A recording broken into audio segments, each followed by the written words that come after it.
Hi there guys, this is Jujutsu and we're here with another Forgotten Realms draft. And I think I actually managed to pronounce it right. Here we have the adorable gelatinous cube, much meme. Uh, that aside though, it's a crazy card. It's a 4/3. It will exile something in which you can later dissolve whenever. If an opponent has a removal, then it's not the best, but at a given moment can remove a blocker, and it's potentially like so 4/3 for 4. Sorry, it's a 4/3 for 4 with removal on a stick. So that's great, and that's going to be our pick. Other mention-worthy cards, we have the Wizards class, which is probably not second pick. I think the guy to our left is probably going to take the Outlander, so I think green is probably going to be closed. Could perhaps say the same for red. We have the Valor Singer, which is pretty good. Not a lot for black, though. Okay. And here I see, well, a few mention-worthy cards. So the good stuff, probably Battlecry Goblin. It's really strong, can get a bunch of smaller dudes, can pump them, can cast it on turn 4 as a 3/2 haste, so delish. We have Dragon's Fire, which is just removal. And now we must stink.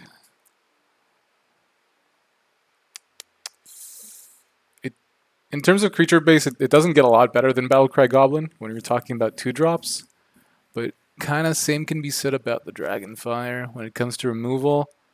And I will feel a bit more confident splashing this if we do look into another color. We are sending another strong signal into green, so I think we're going to want to steer away from that. Blue Dragon is okay. I don't think it's nuts. I think it's pretty good, but it's not crazy.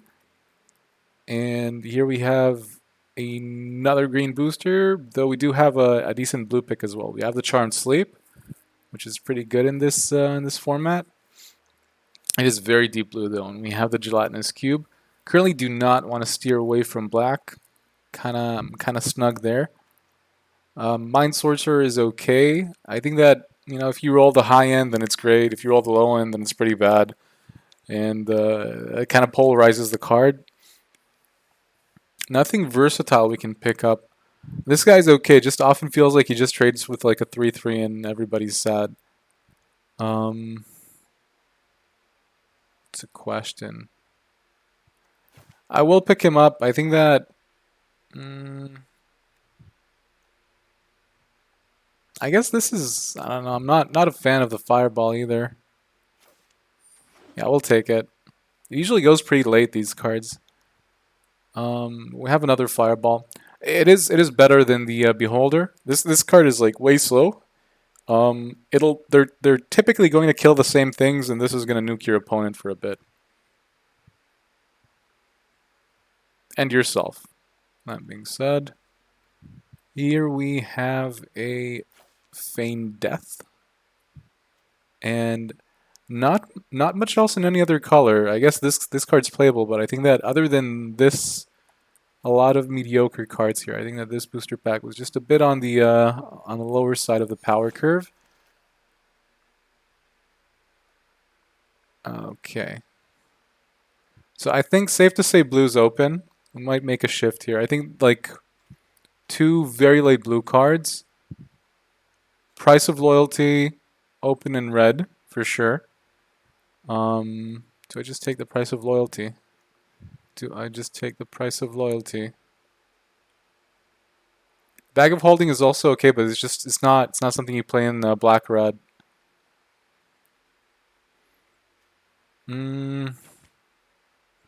These are both really late. That's the thing. These are great.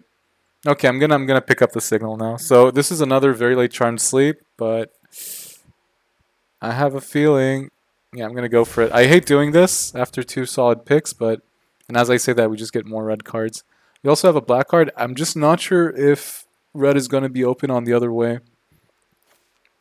Okay, I'm gonna stick to black. My feeling based on what I've seen is that blue is really open from the right side of the table. Red is probably going to be blocked, and I'm almost certain that green is going to be blocked. So we'll see how this goes. And if I see that I am completely and utterly mistaken, then we'll stick into red. Wow, that's a pretty good bull strength as well.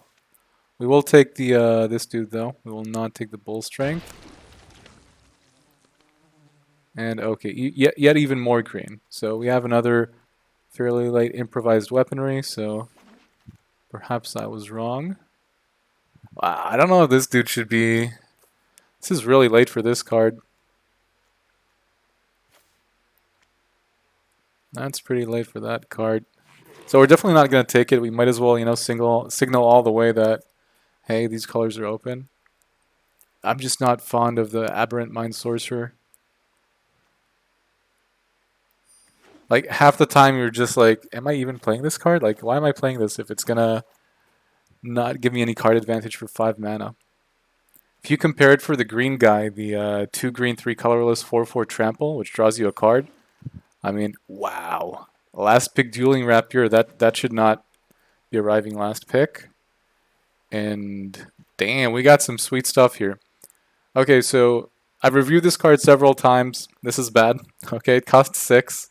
It's essentially a 6/6 for 6. You pay 3, you draw 7 cards. You don't get to use them because they get exiled because everything you draw gets exiled face down, and then you get to take them into your hand and you lose like 8 life at least. So no good. This is pretty hard removal. That's going to be our pick as well. Burning Hands, also great card. I'd be really surprised if it wheeled, but we're just going to take the power word kill and hope that we get some low drops. I think we have a fairly reasonable mid-range deck, but we are kind of lacking in the low drop department. I've never encountered this card. First strike. Wow, that's pretty good. It's pretty cool. We're not going to play it, but that's pretty cool. Wandering Troubadour, good stuff. It's again not in our colors. If the price of loyalty wheels, we're definitely going to play it. We're going to take the Grim Bounty. It's going to be our pick. Critical hit is a nice combat trick, but I think we're okay in that department at the moment. Looks like blue is not happening. So we'll take the Grim Bounty. There is a case for critical hit, but I think I'd like to pick up the solid removal here. How much is too much? That is the question. Do we want 2 of these? I think we might. And then we just like stop full out on the 4 drops. Like it's not exactly a curve out, right? We can also play this on turn 5. Demilich.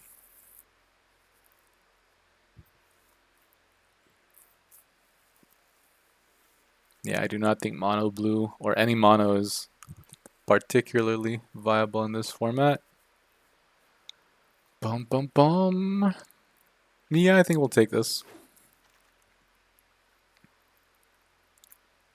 There is a diminishing return effect on the amount of Grim Bounties you take.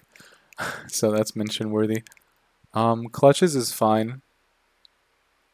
Clutches is fine. Would be happy to wheel this. Not sure if it's going to happen. This is okay, but we're so low on creatures at the moment. We have 4. 25% of our deck is composed of ooze, or at least creature base wise. It's an oozeful deck. Ooh, so we have Hobgob here, but I think the Valor Singer is just a bit better, considering our deck at the moment. I am tempted, but I think the Valor Singer is just a bit better. Significantly better, I should say. Ooh, here we have this guy. That's nice. I also have a Dungeon Crawler, though. I think I prefer the Dungeon Crawler most of the time. Yeah, you can get a lot of damage through. I think I'll take this guy. There are a few like 1/3s in the format which stop this Dungeon Crawler, but very fun nonetheless. And we have some treasures, but yeah, I think I prefer the Dungeon Crawler. If you're playing against a slow deck, you can sneak up so much damage. No dragons. And this is a fairly late Wizards class. We'll take the Earth Cult Elemental. Not sure if we'll play it, but Minion of the Mighty. Probably won't play this guy. 0/1 Menace. Deals no damage. Sad, sad, sad. And yeah. Looks like the pack is kind of dried up. We'll just axe something. Ooh, we got this back. That's nice. So 2/1/1s. Instant speed. It's good stuff. Oh, nice. So we got the critical strike and the Javi back, and I think we'll take the combat trick. Can suddenly finish the game. Not too fond of either. I guess we'll take this. It's a playable. Yeah, okay, good, good, good. Good, good, good. So we're good in terms of finishers, I think. We can we're gonna want to cut some things, and we're definitely gonna want to prioritize creatures. This is not enough of a creature base for an aggro deck. Yeah, we're more than fine in the instant and sorcery department. Red Dragon is not as good as advertised in my opinion. 6 mana 4/4. So this we're probably gonna axe. This we're probably gonna axe. We might axe this boy as well. Probably gonna axe. I think I'm gonna take a Dragonfire.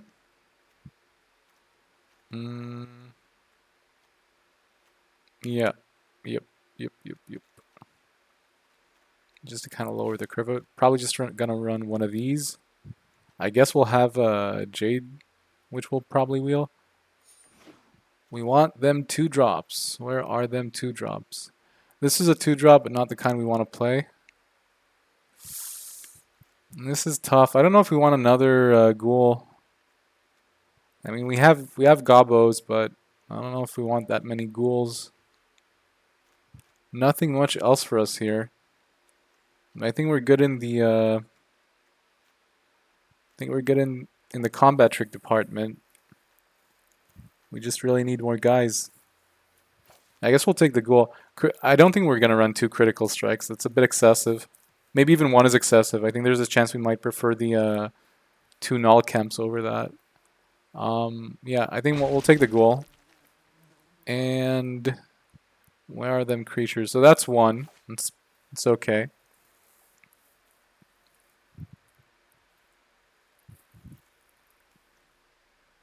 Yeah, that's fine. That is fine. Ogre's okay as well. We have quite a bit of treasures, so I don't think we'll have too much of an issue casting 5-drops. We have the weaponry. This is delicious. This is good main deck stuff. Especially since we have nothing else here. So it's either, kill an artifact, which can be huge, because some of the artifacts, as you may know, are combat tricks. Or you could just, like rip a card off opponent's deck, the best one, and play it. So very versatile, and artifact removal. Anything that versatile is a trait. There we go. There's our 2-drop. And we can also cast it later on with one of the many, many treasures we can generate via weaponry, Grim Bounty, you name it. So that's going to be a staple as well. Price of Loyalty is nice considering we have 2 ghouls. But I think the Hexblade is what we need at the moment. Nice. So we have another Rust monster as well, which is another way to enjoy the many treasures this deck generates. I think we're going to be running 16 lands. Might axe a Feigned Death. We'll see about that. But he will definitely make the cut. And not much for us here. Let's axe them pesky artifacts. Nothing playable. Say no to walls. Another Feigned Death. Jaded Sellsword. Nah. Might play it, but probably won't.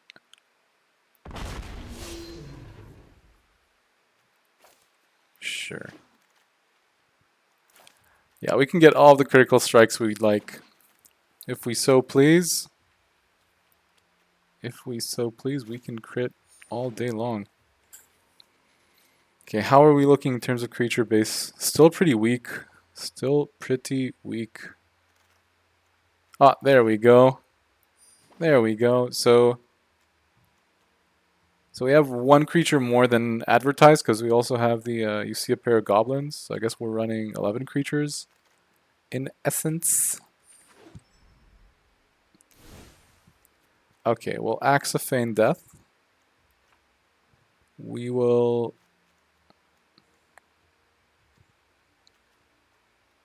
Is there anything that like really benefits from the critical strike? Because if not, I think I'd rather stay with the Null Camp. Yeah, I don't think we have anything that's like exceptionally good with that. Fate's Reversal also, meh. It's kind of on the slow side. I wonder whether we really want to play the Swarming Goblins or if we prefer just running the Sellsword, who can haste about. That's something to contemplate while we're actually playing. There's also a case for running 16 lands in this deck since you don't really want to curve out way past 5. So I think we'll add, man, a lot of like combat tricks with not a lot of creatures. We will definitely need the reach though. We will most definitely need the reach. We do not have a way to discard. Okay, so I've decided we're going to axe a land. The land will be a... Let's see how we're working here. Slightly skewed towards red. Most creatures in black, so we'll axe some red mana. And we'll replace the Gobos with a Jaded Sellsword. And that's the deck. See you guys in round number 1.